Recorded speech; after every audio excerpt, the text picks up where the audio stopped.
पित्रे ब्रह्मोपदेष्ट्रे मे गुरवे दैवताय च प्राप्याय प्रापकायास्तु नमः श्रीनिधये नमः। नमो वेंकटेशाय वेंकटत्वरैवार्क नमः।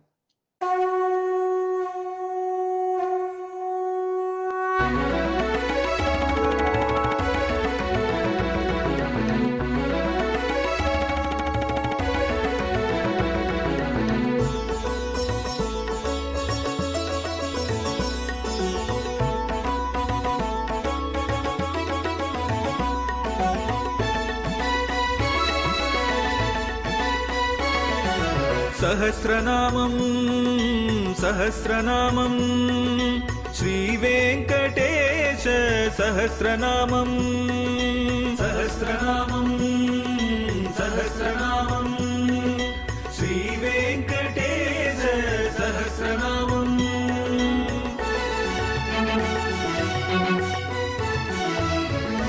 உலகில் கலிவினை தோஷம் அகற்றும் நாமம் சஹஸ்ரநாமம். உயர்வுகளை வாழ்வில் அளிக்கும் நாமம் சஹஸ்ரநாமம். திருமலையில் தினம் அர்ச்சனை நடைபெறும் நாமம் சஹஸ்ரநாமம்.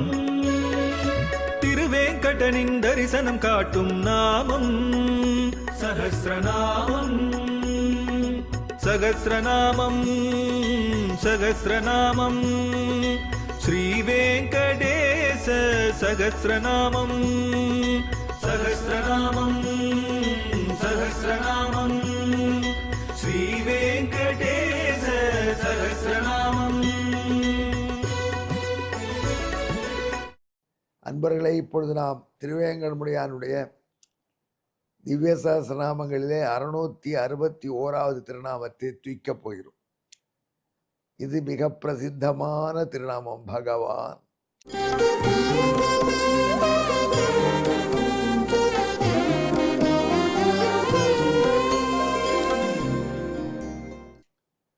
பகவான் என்றால் அது திருவேங்கடமுடையானுக்கு, அதாவது நாராயணனுக்கே உரிய திருநாமம். அது எப்படி சொல்ற நீ? வால்மீகி பகவான், வியாச பகவான், வசிஷ்ட பகவான், பராசர பகவான், நீங்களே ரிஷிகளுக்கே பகவான்கிற பட்டம் கொடுக்குறீங்க. ருத்ர பகவான், பிரம்ம பகவான் அப்படின்னு சொல்லிக்கிறாங்க. அப்படி பகவான் என்ற சொல் பலரை குறிப்பதாக பயன்பாட்டில் இருக்கும் பொழுது இந்த பகவான் என்கிற சொல் திருவேங்கடமுடையான் ஒருவனுக்கே உரியது, எம்பெருமான் நாராயணனுக்கே உரியது என்று எப்படி அடித்து சொல்கிறீர்கள் கேட்டால், அந்த பகவான் என்கிற சொல் உருவாகும் விதத்தை பல வகையாக ஆசிரியர்கள் காட்டுகிறார். ஆச்சாரியர்கள் பராசர பிரம்ம ரிஷி பரதேவதை எது என்று உனக்கு தெளிவான அறிவு வரும் என்று புலஸ்தி முனிவராலும் வசிஷ்ட பகவானாலும் அனுக்கிரகம் பண்ணப்பட்டவர். அவருடைய ஸ்டூடெண்ட் மைத்ரே அவர்கிட்ட, யார் இந்த உலகக்கெல்லாம் ஆதி காரணம், யார் இந்த உலகத்தை காப்பாற்றுறா, யார் இந்த உலகத்தை அழிக்கிறா, அவனுடைய பெருமையெல்லாம் நீ சொல்ல வேண்டும் என்று ஜெனரலாக ஒரு கொஸ்டின் கேட்டார் ஒரு நாளைக்கு பராசரர்கிட்ட. உடனே மைத்ரேயனுக்கு, அப்பா இந்த மாதிரியான ஒரு கேள்விக்கு பதில் சொல்லக்கூடிய திறமை எனக்கு வரும்படியாக என்னுடைய தாத்தா பராசர வசிஷ்ட பகவானும் புலஸ்திய பகவான் என்கிற மகரிஷி எனக்கு அருள் பண்ணியிருக்கா, அதுக்கேற்ற எப்படி நீ கேள்வி கேட்குற உனக்கு நான் சொல்கிறேன் என்று சொல்கிறார். அதில் பரதேவத்தை இதுதான் உயர்ந்த தேவதை என்ற தத்துவத்தை, எந்த தத்துவம் அது என்பதை மிக தெளிவாக காட்டுகிற புராணமாக இது அமைகிறது. சார், எனக்கு கொஞ்சம் சிவபெருமான் பெருமையை சொல்லுங்கன்னு ஒருத்தர் கேட்டு, உபன்யாசம் பண்ணுறவர்கள் சிவபெருமான் பெருமையை தான் சொல்லுவார். அது சப்ஜெக்டிவ் கொஸ்டின். எனக்கு கொஞ்சம் பிள்ளையார் பெருமையை சொல்லுங்கள் அப்படின்னா பிள்ளையாருடைய கிரேட்னஸை சொல்லுவார். ஆனால் ஒருத்தர் கிரேட்டோ இல்லையா படைச்சாரோ அவர் பெருமையை சொல்லுங்கன்னு ஒன்று, அவர் தான் விஷ்ணு அப்படின்னு ஆரம்பிச்சு சொன்னால் அது ரொம்ப சொந்த கொஸ்டின், ஆப்ஜெக்டிவ் கொஸ்டினுக்கு ஆன்சர். அது ஜென்ரலான கொஸ்டினுக்கு ஸ்பெஷல் ஆன்சர் வரும். அந்த கேள்விக்கு ஆன்சர் பண்ணி பராசரர் எம்பெருமான் நாராயணனுடைய பரத்துவத்தை மேன்மையை காட்டக்கூடிய வரலாறுகள் சான்றுகள் எல்லாம் எடுத்து சொல்லிட்டு தன் புராணத்தின் நிறைவிலே ஒரு விஷயத்தை தெரிவிக்கிறார். பகவான் என்று ஒரு சொல், அது நாராயணனுக்கே உரிய சொல்.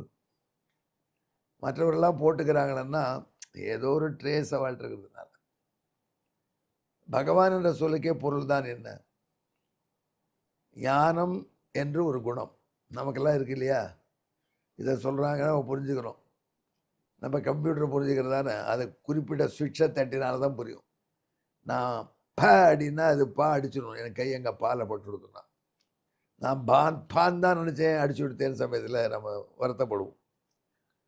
அது இப்படி இல்லாமல் கம்ப்யூட்டருக்கு கருணாகரன் மனசில் இதுதான் ஓடுறது, அப்படி அடிச்சு மூணு அடிச்சுன்னா எவ்வளோ பியூட்டிஃபுல்லாக இருக்கும். அந்த மாதிரி அறிவுறவால் தான் திங்க் பண்ண முடியும், ஜட பொருளால் முடியாது. ஆனால் அறிவு என்பது பல லெவலில் இருக்குது. ஒரு அறிவுன்னா எல்லாத்தையும் நேரையே பார்ப்பது. பெரிய கம்பெனி ஒருத்தர் வச்சுருக்கார், அந்த கம்பெனி நடத்துகிறவருக்கு நல்ல நாலேஜ் இருக்குது. தன் கம்பெனியில் நூக் அண்ட் கார்னர் தெரியும் அவருக்கு.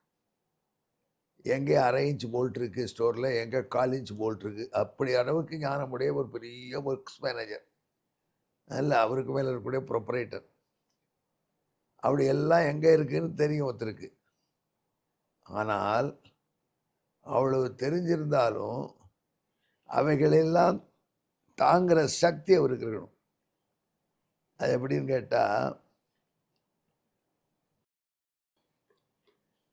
எல்லாத்தையும் தாங்கிறதுக்கு வலிமை இருக்கும். அந்த அவ்வளோ பெரிய கம்பெனியில் எங்கே என்ன வச்சுருக்கேன்னு தெரிஞ்சிருக்கு, ஆனால் போய் எடுத்துன்னு வர முடியாது என்னால், எனக்கு பலம் இல்லை, வயசாகி போயிடுச்சு. ஒருத்தரை கூட அதை எடுத்துனுவான்னு சொல்லணும்.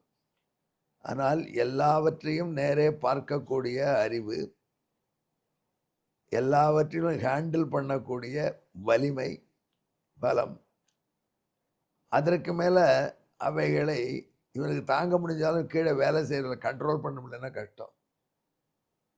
அப்படி கண்ட்ரோல் பண்ணக்கூடிய ஐஸ்வர்யம்,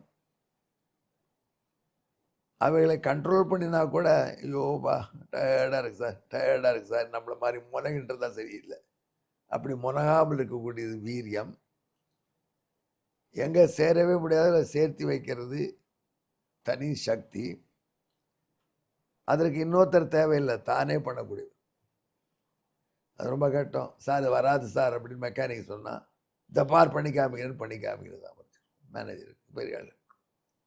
இப்படிப்பட்ட 6 குணங்கள், ஞானம், பலம், ஐஸ்வர்யம், வீரியம், சக்தி, தேஜஸ்.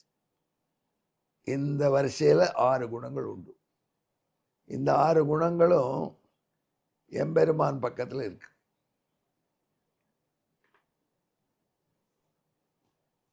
இதை பாருங்க, ஞானம், அதே மாதிரி பகவதோ ஞான பலம். ஞான பலம் இந்த இரண்டுக்கும் ஒரு பெயர் எத்தார், அறிதல், வலிமை, இரண்டையும் பா குறிக்கும். ஐஸ்வர்யம், வீரியம், இது ரெண்டையும் கா என்கிற எழுத்து குறிக்கும். ஆற்றல், செய்யக்கூடிய திறமை, தானே செய்கிற சாமர்த்தியம், இன்னொருத்தர் எதிர்பாராக்க, இது ரெண்டும் வா குறிக்கும். ஆக பாவனால 2 பண்புகள், காவால் 2 பண்புகள், வாவால் 2 பண்புகள், ஆக 6 பண்புகள். இந்த 6 நல்ல குணங்களும் ப க வ என்ற 3 எழுத்துக்களாலே சொல்லப்பட்டன. பியூட்டிஃபுல். பா 2, கா 2, வா 2, 3 × 2 6. 6 குணத்தவன், 6 குணமுடையவன் பகவான். பக அல்லது பகவ, இந்த 3 × 2 6 குணமுடையவன். இப்படி 6 குணமுடைய பகவானுக்கு அப்புறம், பகவக்கு அப்புறம் ஒரு அன்னு இருக்கு. அதில் பகவ ப்ளஸ் அன் தானே பகவான். அந்த அன்னுக்கு என்ன அர்த்தம்னு கேட்டார் மைத்ரேயர். பராசரர் சொல்கிறார், அந்த அன்னை மட்டும் கொஞ்சம் திருப்பி போட்டுக்கணும், ஏன்னா அது இல்லை, அது சிலது இல்லை. இந்த ஞானம், பலம், ஐஸ்வர்யம், வீரியம், சக்தி, தேஜஸ் இருக்குது, ஆனால் சில இல்லாதவை. அதை அன் என்பதை திருப்பினா இன் ஆன் வரும், இன் ப்ளஸ் ஆன் நான் ஆகிடும், இல்லாதவை. சுவாமி புரியலையே, கொஞ்சம் புரிய முடியாது சொல்ல மாட்டீரா? அதாவது ஞானம், பலம், ஐஸ்வர்யம், வீரியம், சக்தி, தேஜஸ் என்கிற 6 பாசிட்டிவ் குணங்களை உடையவன். அவர்கிட்ட இது நெகட்டிவ் குணங்கள் இல்லை. அதில் பகவான் என்பது என்ன அர்த்தம்? அது எவன்கிட்ட மங்களமான உயர்ந்த பண்புகளே நிறைய இருக்கின்றனவோ, எவனிடம் தீய பண்புகளே இல்லையோ அவன் பகவான். அவன் கொஞ்சம் இப்போ புரிஞ்சு போயிட்டு மாப்பிள்ளை எப்படிங்க நல்ல குணமா தரகர்கிட்ட கேட்குறா. தரகர் சொல்கிறார், சாமி ரொம்ப நல்ல மாப்பிள்ளை, நல்ல கல்யாணம் ஒன்று நினைச்ச மாப்பிள்ளை தான் உங்களுக்கு கிடச்சிருக்கு. அது எப்படி தான் ஒரு டிஃபெக்ட் கூட இல்லாமல் இருக்குமா? ஒரே ரெண்டு கெட்ட குணம்தான். ஒன்று என்ன, தனக்காகவும் புரியாது, தான் சொன்னாலும் புரிஞ்சுக்க மாட்டான். அப்புறம் அந்த மாப்பிள்ளை விஷயம் என்ன பண்ணுறது? தனக்காகவும் தெரியாது, சொன்னாலும் புரிஞ்சுக்க மாட்டான். இந்த 2 குணம், இந்த கெட்ட குணம் தவிர மீதி எல்லாம் நல்ல குணம் தான். ஆனால் எம்பெருமான் மேட்டர் அப்படி இல்லை, எல்லாமே நல்ல குணம்.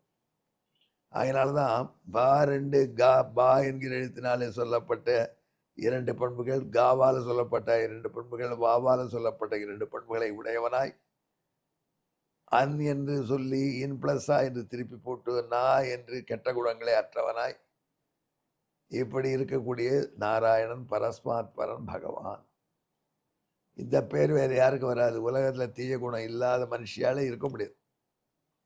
இவன் உண்டு வைகுண்டத்தில், இவனுக்கு அவன் அருளாலே மோட்சம் பெற்றவர் உண்டு, அவர்களுக்கு தான் இந்த தன்மையாகும். அதனால எம்பெருமானுக்கு பகவான் என்று பெயர். இதற்கு பின்னணியான ஸ்லோகத்தை பாருங்கள்.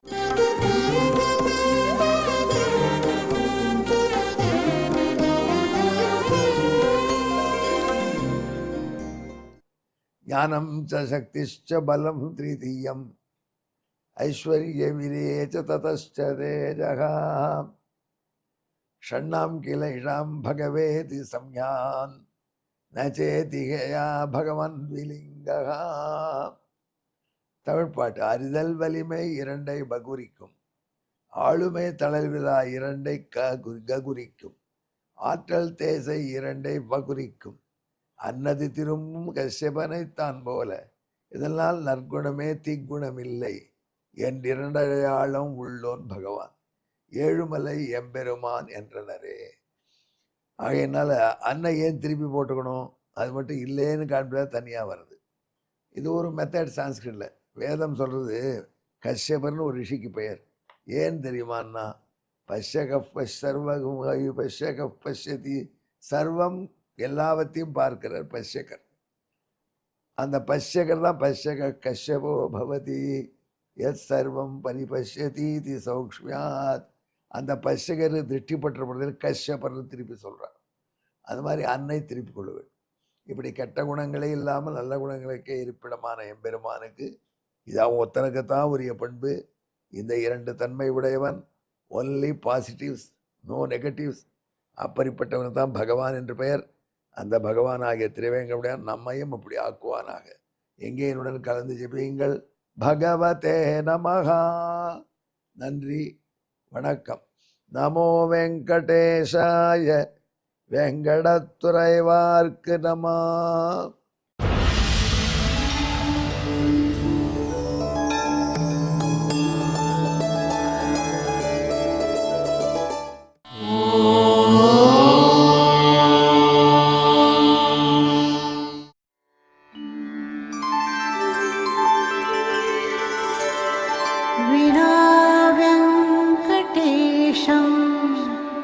ननाथो ननाथः सदा वेङ्कटेशं स्मरामि स्मरामि. हरे वेङ्कटेश प्रसीद प्रसीद. प्रियं वेङ्कटेश प्रयच्छ प्रयच्छ.